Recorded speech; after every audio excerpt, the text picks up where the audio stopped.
Right ప్రస్తుతానికి మంత్రులు మేడిగడ్డకు వెళ్తున్నారు. ఈ పర్యటన ఉంది. పర్యటన నేపథ్యంలో పూర్తి స్థాయిలో అక్కడంతా కూడా సమీక్ష చేసి పవర్ పాయింట్ ప్రెజెంటేషన్ ద్వారా పూర్తి వివరాలు మీడియాకు వెల్లడించే అవకాశం కూడా ఉంది మేడిగడ్డ రివ్యూకి.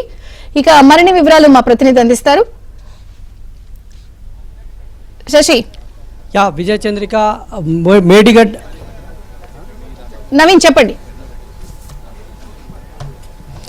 విజయ చంద్రిక మేడిగడ్డ ప్రాజెక్టు అంటే కాళేశ్వరంలో భాగమైనటువంటి మేడిగడ్డ ఏదైతే బ్యారేజ్ ఉందో ఇక్కడ ప్రారంభం నుంచి కూడా ఇక్కడ అవినీతి జరిగిందని కాంగ్రెస్ పార్టీ ఆరోపిస్తూ వచ్చింది. మొత్తం కూడా ప్రాజెక్టు పూర్తయిన తర్వాత కూడా ఇందులో అవినీతి జరిగింది, ఎక్కడ కూడా నాణ్యత ప్రమాణాలు పాటించలేదనేటువంటిది కాంగ్రెస్ పార్టీ అంతకుముందు విమర్శించింది ప్రతిపక్షంలో ఉన్నప్పుడు.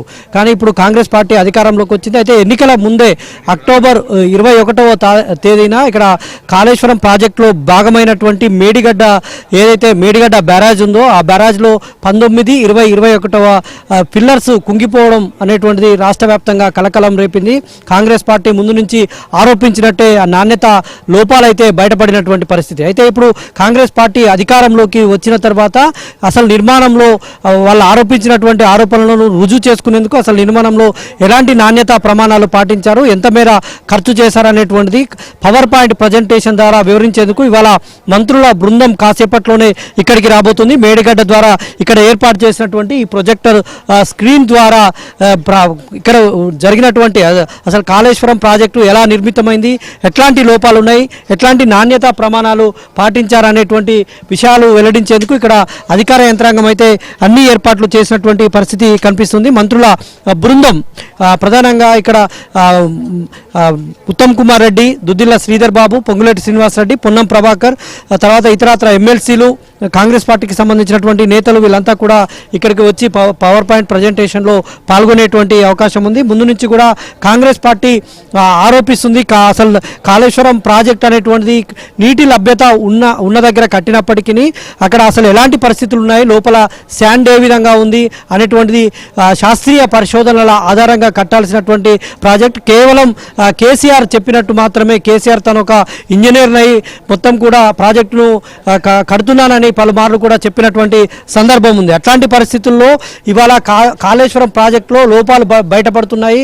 1,00,000 కోట్ల రూపాయలు, దాదాపుగా 1,00,000 కోట్ల రూపాయలు ఖర్చు చేసి నిర్మించినటువంటి ఈ ప్రాజెక్టులో ఎట్లాంటి లోపాలు ఉన్నాయి, ఏ విధంగా ఎట్లా ఖర్చు చేశారు, నాణ్యత ప్రమాణాలు ఏ విధంగా పాటించారు, ఇంజనీర్లు ఎలాంటి అభిప్రాయం వ్యక్తం చేశారు, ఇంజనీర్ల అభిప్రాయాన్ని ప్రభుత్వం ఎందుకు పట్టించుకోలేదు అనేటువంటి విషయాలను ఇవాళ ఇంజనీరింగ్ ఇన్ చీఫ్ నల్లా వెంకటేశ్వర్లు ఇక్కడ పవర్ పాయింట్ ప్రజెంటేషన్ ద్వారా వివరించబోతున్నారు. ఎందుకంటే ఆ రోజు ఇక్కడ మేడిగడ్డ దగ్గర 24 గంటల నీటి లభ్యత ఉన్నప్పటికీ లోపల శాండ్ మాత్రం మొత్తం కూడా ఇసుక ఉంటుంది. ఇప్పుడు ఏదైతే పిల్లర్స్ నిర్మించారో పిల్లర్ కింది భాగంలో కూడా ఇసుక ఉంటుంది. ఆ ఇసుకకు తగినట్టుగా నిర్మాణాలు ఉండాలని ఇంజనీరింగ్ అధికారులు సూచించినప్పటికీ ప్రభుత్వం అప్పుడున్నటువంటి ముఖ్యమంత్రి ఏమాత్రం పట్టించుకోలేదు. ప్రాజెక్టు త్వరగా పూర్తి చేయాలన్నటువంటి ఉద్దేశంతో ఆయనే నాణ్యత ప్రమాణాలు ఎక్కడ కూడా పాటించకుండా పనులు చేసినట్టు మనకు ఇక్కడ అర్థమవుతుంది. అయితే ఇవాళ కాళేశ్వరం ప్రాజెక్టు ప్రారంభం నుంచి కూడా ఎట్లాంటి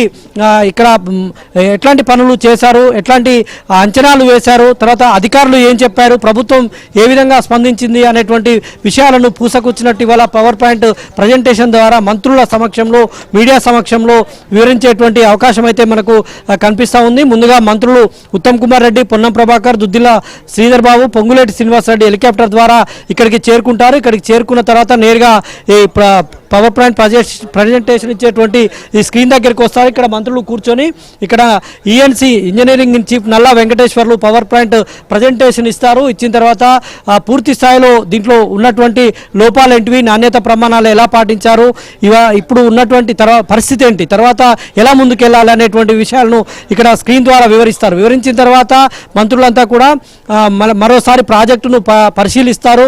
పరిశీలించిన తర్వాత ఇక్కడ నిర్మాణంలో ఉన్నటువంటి నిర్మాణ సమస్య సంస్థ తర్వాత అధికారులు ఇంజనీరింగ్ అధికారులతో సమీక్ష నిర్వహించిన తర్వాత పూర్తి స్థాయిలో ఎలా ముందుకెళ్ళాలి, ప్రాజెక్టును తదుపరి ఎలా ముందుకు తీసుకెళ్ళాలి, ఇప్పుడు కుంగినటువంటి పిల్లర్లు ఏవైతే ఉన్నాయో వాటిని పూర్తిగా తొలగించాలా. ఇప్పటికే కాపర్ డ్యామ్ పనులు ప్రారంభించారు.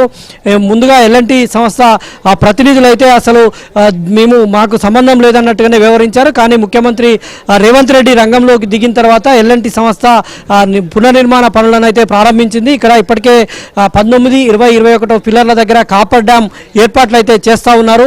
అయితే అది పూర్తిగా పిల్లర్లను తొలగిస్తారా, ఏం చేస్తారా అనేటువంటిది ఇవాళ సమీక్షలో ఇవాళ నిర్ణయించబోతున్నారు. తర్వాత ఈ సమీక్ష అయిన తర్వాత ఇక్కడ నుంచి అన్నారం బ్యారేజ్ని విజిట్ చేస్తారు. ఆ తర్వాత సుందిల్లా బ్యారేజ్ను కూడా విజిట్ చేస్తారు. విజిట్ చేసిన తర్వాత తదుపరి మరోసారి రివ్యూ తర్వాత కాళేశ్వరం ప్రాజెక్టు పైన ఎలా ముందుకెళ్లాలనేది మాత్రం నిర్వహిస్తారు. విజయ్ చంద్రిక.